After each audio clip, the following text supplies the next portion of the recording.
Laurie est à nouveau là avec une invitée, cette fois-ci, Maître Véronique Dox, avocate. Véronique, bonjour. Bonjour. Bonjour Véronique. Bonjour Dominique. Alors Véronique, après des études droit et une spécialisation en philosophie du droit, tu t'es consacrée exclusivement durant 15 ans en tant qu'avocate à la défense des exilés. C'est ça. Les conditions de travail se dégradant en même temps que le sort réservé aux migrants, tu as fini par t'effondrer totalement. Oui, Julia, Véronique, c'était vraiment un burn-out fracassant, une prise de recul forcée et en parallèle, tu as nourri d'autres modes d'être et de faire. C'est ainsi que tu explores depuis 2 ans un nouveau territoire, celui des arts vivants, où d'ailleurs tu te reconnais un peu plus aujourd'hui comme une artiste. Et à la recherche de nouvelles formes et de formes hybrides et pluridisciplinaires, questionnant le droit, la justice, le rapport à soi et à l'autre, la place faite à l'accueil et à l'écoute de l'autre. Et en septembre 2019, tu lances un premier atelier de réappropriation du droit à la Bellone dans le cadre de ce que tu as appelé 4 Days and 4 Ideas, si je prononce bien. On va arrêter la présentation jusque là parce que elle est, enfin, tout au long de l'émission, on verra ce que tu es en train de faire. Alors, Julia, je te laisse le soin de lui poser la première question. Alors, Véronique, tu as décidé de porter plainte contre X parce que, dis-tu, les droits, les vies, la santé, l'intégrité physique des citoyens ont été mis en danger pendant la crise du coronavirus. Et est-ce que tu pourrais nous dire, qu'est-ce que tu pourrais nous dire sur cette procédure? Alors, mais en fait, c'est en droite Tu peux ligne nous en avec… raconter un peu plus, en fait. Tout à fait. Mais donc, pour moi, d'abord, c'est pas moi qui ai décidé. Ça, c'est très important de souligner. C'est vraiment une initiative collective, une initiative citoyenne, une initiative citoyenne qui, en se faisant, a rencontré d'autres initiatives, d'autres collectifs. Et puis, voilà, ensemble, on voulait faire quelque chose. Donc, ce qui était pour nous insupportable, c'était que le discours, il y avait un seul discours, il y avait un seul récit finalement, de récit dominant qu'on entendait partout et qui ne rencontrait absolument pas nos vécus et le vécu des personnes voilà, les plus précarisées, les plus vulnérables, les plus faibles de la société et qui pourtant étaient surexposées. Et donc, c'était cette surexposition voilà, qui nous choquait et on avait vraiment à cœur voilà, d'opposer un autre récit, le nôtre, une autre narration des faits. Ça, c'était une première chose. Et ce que je voulais, enfin voilà, l'idée à la base de l'initiative qui était lancée, c'était aussi pour moi voilà, de proposer à d'autres de se mettre autour de ce projet-là en n'étant pas avocat. Simplement parce que voilà, ça rentre aussi dans la réappropriation du droit. Les gens se disent souvent, mais moi, je peux rien faire, je suis pas avocat. Or, le droit n'appartient pas aux avocats. Le droit appartient à toutes et à tous. Et donc, ce qui m'est vraiment cher aujourd'hui, c'est de, non pas dire, mais faire comprendre, faire expérimenter par voilà, des gens qui ont envie de venir voir un petit peu comment ça se fabrique, comment ça se vit. Et bien justement, qu'est-ce qu'on peut en faire et surtout, qu'est-ce que tout le monde peut en faire. Et même ce que tout le monde serait bien avisé de faire. Donc, voilà, parce que les droits, ça bouge en permanence, c'est un matériau, enfin, le droit, c'est un matériau vivant.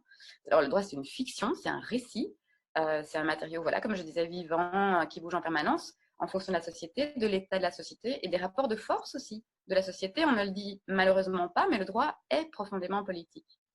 Et donc, je pense qu'il voilà, il nous appartient à tous de s'y remettre, de le travailler, de le retravailler, de faire connaissance et voilà, de le développer.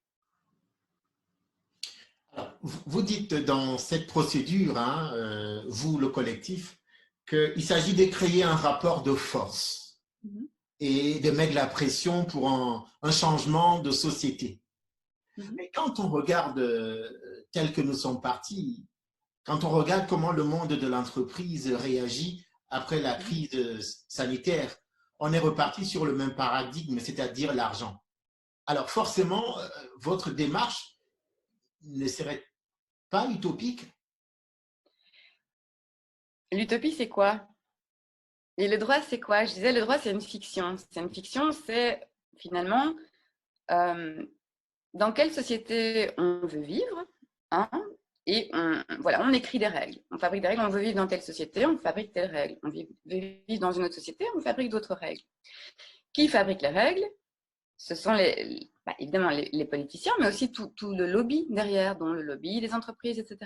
Et donc finalement, on se retrouve dans une société où les plus vulnérables, leur position, leurs droits ne sont plus représentés par les personnes qui, justement, sont chargées de créer les lois. Donc c'est pour ça qu'il faut, je pense, vraiment rappeler un peu ce cadre-là et ramener les gens à l'action pour que toutes les composantes de la société soient réellement entendues ou en tout cas représentées à part égale, ce qui n'est malheureusement pas le cas maintenant. Et la plainte, c'est une façon de faire cela.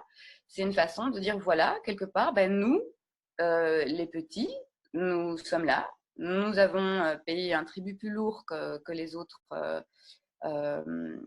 avec ce qui s'est passé, donc en termes d'absence de protection, en termes de surexposition, et je suis désolée de le dire, mais quand même en termes de mépris, hein, quand on voit que les premières mesures lors du déconfinement, c'était quand même du kayak, du golf et l'équitation.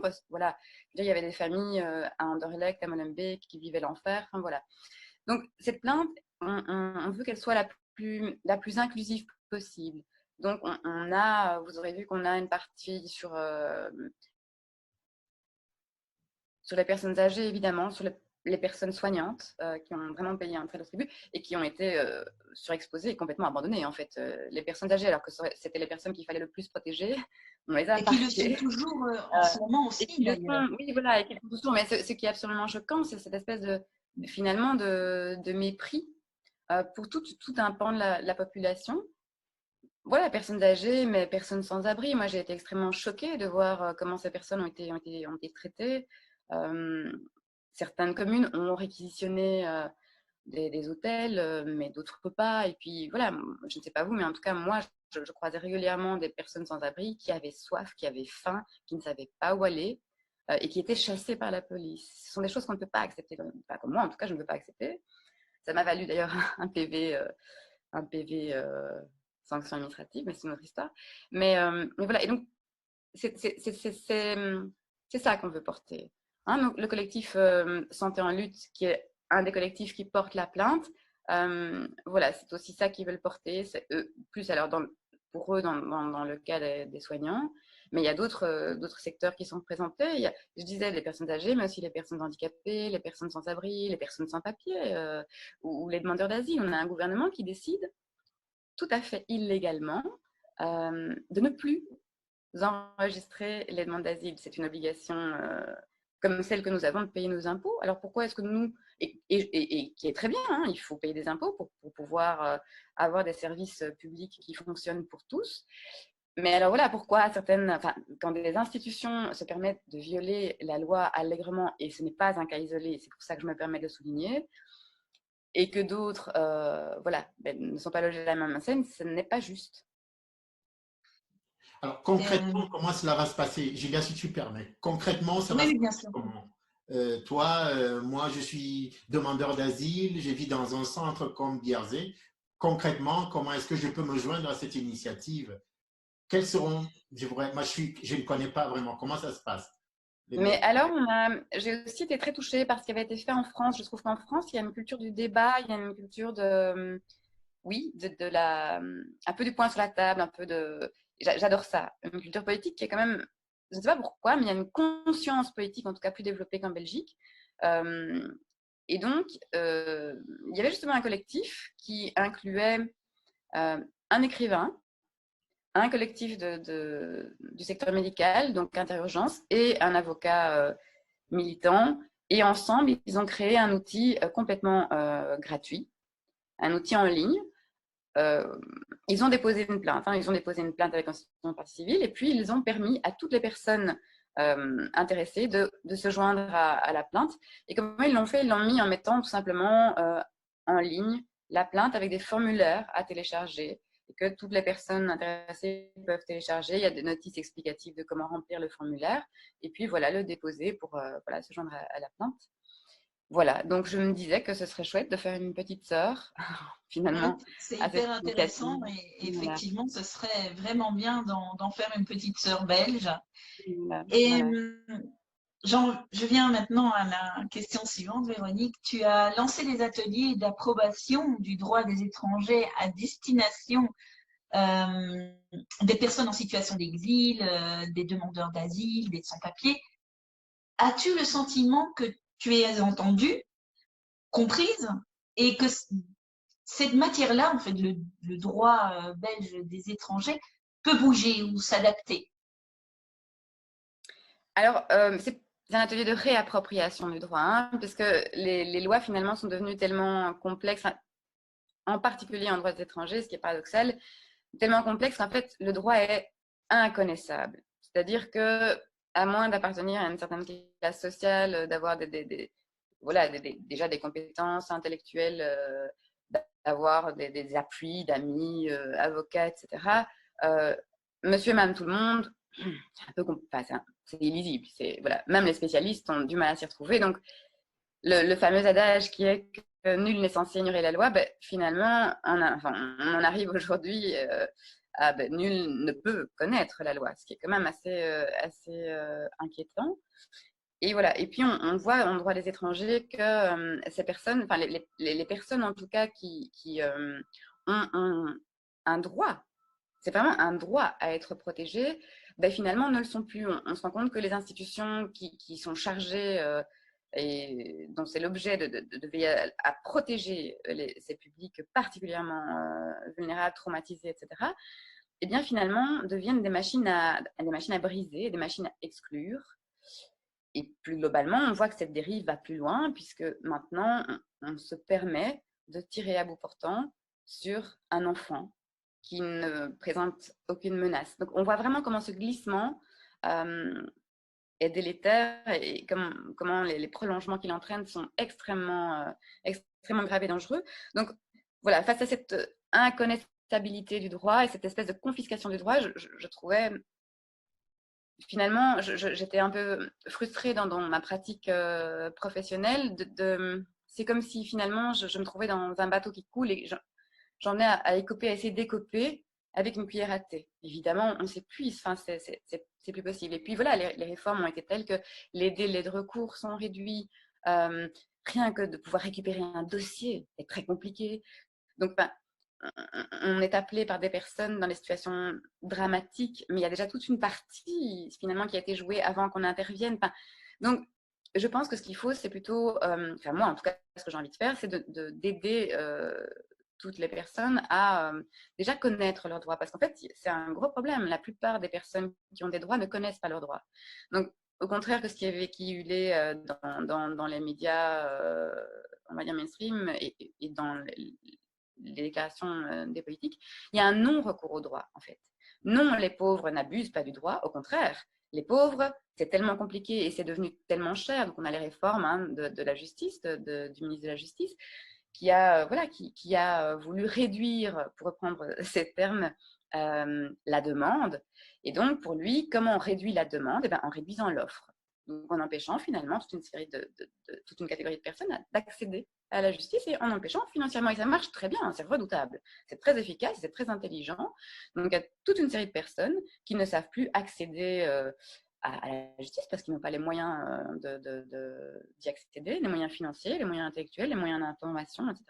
Donc, c'est effectivement aussi les personnes les plus précarisées, les personnes les plus vulnérables. Quand on s'attaque aux droits fondamentaux des exilés, en fait, il ne faut jamais perdre de vue que ce ne sont pas leurs droits fondamentaux, ce sont aussi les nôtres. Il n'y a pas, si on parle par exemple de l'article 3 de la Convention européenne de sauvegarde des droits de l'homme, quand on a un ministre, qui nous déclare de manière très tranquille à la RTBF, que finalement, le problème, c'est qu'il faut absolument trouver comment contourner cet article. Ce que ça veut dire, c'est que, d'ailleurs, qu'est-ce que c'est cet article? Cet article, c'est l'interdiction de traitement inhumain et dégradant et interdiction de la torture. C'est de droits, des droits fondamentaux. C'est le plus important, celui qui ne connaît aucune exception. Quand on dit qu'il faut le contourner, parce que sinon c'est le chaos, regardez, on va être envahi, ce qui n'est pas vrai du tout. Mais si on l'abolit, on l'abolit évidemment pour les méchants migrants, mais on l'abolit aussi pour nous. Pour nous tous. Donc c'est une protection fondamentale qu'on s'enlève en voulant l'enlever à l'autre. D'accord. Alors, vous avez… J'ai tendance, je suis désolée, j'ai tendance à me perdre, je suis extrêmement bavarde, mais pour en revenir donc à la question qui était, ben voilà, ces ateliers de réappropriation des droits. D'abord, le premier qui a eu lieu était fait à destination des artistes, parce que ce qui me frappait vraiment très fort, c'était les similitudes, en fait, tout ce que le droit et l'art ont en commun. Et voilà, je trouvais ça dommage que il n'y ait pas davantage de pont, de recoupement. Et voilà, donc j'avais envie de venir amener, enfin, c'est pas amener l'un à l'autre, c'est de venir mélanger les différentes matières, oui, les différentes. En fait, j'ai envie de tout mélanger et puis de secouer, puis de voir ce qui sort. Et c'est, voilà, donc être entendu, là oui, je l'ai été, il y a une grande demande, il y a un grand intérêt des artistes, mais finalement de beaucoup de personnes pour cette matière-là, qui est le droit des exilés. Et on peut faire des tas de choses. On a tendance à fonctionner toujours. Le droit, c'est de l'imaginaire. Les règles, c'est de l'imaginaire, en fait. C'est de l'écriture. Et donc, on a tendance à voir ça comme quelque chose qui est. Ah oui, mais c'est comme ça. Ah oui, moi, je ne connais pas. Ah oui, moi, je ne peux pas. Mais si, on peut imaginer d'autres formes. On peut imaginer d'autres manières de faire. On peut le construire ensemble. Enfin, voilà. Et donc, faisons-le. En plus, c'est très chouette. C'est passionnant. Enfin, voilà. Et oui, donc c'était, il y avait vraiment une écoute très chouette et une demande de pas mal d'artistes de continuer justement d'aller plus loin et de mieux comprendre voilà, ce que j'avais à cœur de montrer, c'est indépendamment des règles, des droits qui existent, finalement, au niveau des droits, c'est pas mal. Le problème n'est pas en fait tant les droits, parce qu'ils sont écrits, mais malheureusement, ils sont écrits sur papier. Donc c'est une fiction, donc c'est une utopie. C'est pas moi finalement qui suis utopiste. Hein. Moi, je dis voilà, le système des droits fondamentaux, enfin, est ce qu'il est, et je veux qu'il vive. Et donc, j'essaie de voir comment je peux le rendre vivant sous différentes formes. Voilà. Donc oui, là, il y avait une grande écoute. Et alors, effectivement, avec le public qui est plus un public de sans-papiers, ça c'est juste magnifique. Enfin, c'est énorme. Enfin, je ne m'attendais pas à être aussi touchée à c'est hyper, hyper fort. Donc, de voir des personnes dont les droits ont été violés, finalement, n'ont pas été respectés, de les voir reprendre possession, comprendre les mécanismes, comprendre ce qu'on attend d'eux. Ce qu'on ne dit pas assez souvent dans les procédures d'asile, c'est que finalement, non, il n'y a rien de juste là-dedans. Maître, On attend. Oui. Maître, j'ai une question, j'aimerais vous interpeller là-dessus. On va toujours rester dans le rêve, dans l'utopie. S'il fallait… Oui, mais si je peux juste me permettre, en fait, ce qui était important, c'est de dire, ça c'est vraiment très important, c'est que Oui. on demande à ces personnes finalement de se soumettre à des règles qu'elles ne connaissent pas. Et puis alors, on leur dit en fin de procédure, ah ben voilà, vous n'avez pas respecté les règles. Ben, vous comprenez toute l'injustice qu'il y a là-dedans. On ne peut pas demander à quelqu'un de respecter des règles qu'il ne connaît pas. Et en termes de langage, on ne peut pas exiger de l'autre qu'il parle notre langue alors qu'on ne la lui a pas apprise. Et ça, c'est ce qui se passe dans les procédures. Donc en fait, finalement, les personnes qui sont déboutées de leur demande d'asile ne sont pas des personnes qui n'y ont pas droit, mais la plupart du temps, ce sont des personnes qui n'ont pas bénéficié de l'accompagnement nécessaire pour pouvoir traverser cette procédure. Donc, on en vient de nouveau à fabriquer des sans-papiers, comme on fabrique des pauvres, comme on fabrique toute une série de catégories d'exclus. Ok. Alors, pour repartir sur la question que j'étais en train de vouloir vous poser, s'il fallait reconstruire un monde aujourd'hui, d'après vous, comment serait-il? Bah, évidemment, il serait plus juste, il serait plus ouvert, plus inclusif, plus respectueux de toutes les différences. Ouais. Très bien, Véronique. Et puis, j'allais te poser une question sur, l'appel que tu fais aux comédiens dans tes ateliers, etc. Mais tu as un petit peu répondu à ça. C'est l'envie de modifier des choses, de les changer, de mélanger aussi les différents contextes. Et j'imagine que c'est pour en faire quelque chose de positif. Et alors, à propos de positif, c'était le mot de la fin que je voulais te poser comme question. Euh, il y a peut-être dans ce mot de la fin une expérience ou quelque chose que tu as vécu avec des migrants, avec les situations d'aujourd'hui, mais qui sont positives. Ah oui, il n'y a que ça. Enfin, je veux dire, là, c'est vrai que je me bats contre ce qui reste à faire, mais je veux dire, j'ai plein de souvenirs merveilleux de personnes que j'ai accompagnées, de personnes que j'ai rencontrées aussi. C'est ça, c'est les rencontres merveilleuses avec des gens extraordinaires. Euh, Ça fait Et des le mot de souvenirs. la fin serait, du coup, Et le mot de la fin, je pourrais dire en fait, voilà, j'y pensais, ben, une seule solution, la régularisation. Et oui, c'est vrai, mais c'est pas assez, c'est pas suffisant. En fait, ce qu'il faut vraiment d'urgence, c'est changer de paradigme surtout et arrêter de voir l'autre comme une menace ou comme un danger, tout autre finalement, mais plutôt comme, voilà, comme une chance, comme un cadeau. et alors, Véronique, merci beaucoup pour cette interview Oui, très Merci à dense, vous. hein, très complète. Il y a des tas de choses à dire, effectivement. Et je veux inviter les internautes à visiter ton site. Tu as une page Facebook, l'ASM, l'Association des magistrats progressistes, c'est ça? Ça, Et c'est pas ma page Facebook. Ça, c'est une super association de magistrats qui font un boulot merveilleux, vraiment, qui est très, voilà, qui défend vraiment une justice accessible, une justice pour toutes et tous, accessible à toutes et tous. Et voilà, c'est des gens absolument fabuleux. voilà, donc c'est l'ACM. Et il y en a une Mais autre c'est pas aussi, du tout, c'est c'est pas du Acting tout. Justice. Oui, voilà. Là, ça, Voilà, c'est la page de cette association de magistrats, des gens fabuleux. Et puis, il y a la page Acting Justice, qui est en effet le collectif que j'ai créé pour, voilà, pour sensibiliser par l'art au droit. voilà. Eh bien, on invite tous nos internautes, tous les suiveurs de Migrant Story et pas seulement les suiveurs de toi, Véronique, parce que je suis sûre que tu en as des tas, à aller consulter toutes ces pages. Et à bientôt à alors, bientôt. Véronique. Merci beaucoup, merci infiniment. Merci. Merci encore. Au revoir. Au revoir.